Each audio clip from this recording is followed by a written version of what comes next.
বিলাসীপাৰা ধুবুৰী অপৰাধ নিয়ন্ত্ৰণ শাখাৰ বৃহৎ অভিযান চোৰাং গোধন আৰু সৰবৰাহকাৰীৰ বিৰুদ্ধে আৰক্ষীৰ এই অভিযানত নম্বৰ প্লেট বিহীন ট্ৰাকত উদ্ধাৰ কৰা হৈছে 26টাকৈ চোৰাং গৰু অভিযানৰ আটক 5টাকৈ কুখ্যাত সৰবৰাহকাৰী কুকৰাঝাৰৰ পৰা ভিতৰুৱা পথৰে বিলাসীপাৰালৈ আনি আছিল গৰু ভৰ্তি বাহনখন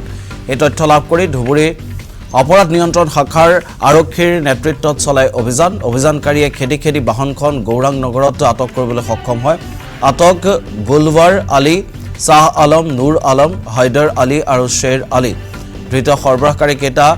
জব্দ কৰা গোধন আৰু বাহনখন খালকুছা আৰক্ষী চকীলৈ লৈ যোৱা হয় অধিক তথ্যৰ বাবে সৰবৰাহকাৰী কেইটাক জেৰা অব্যাহত ৰাখিছে আৰক্ষীয়ে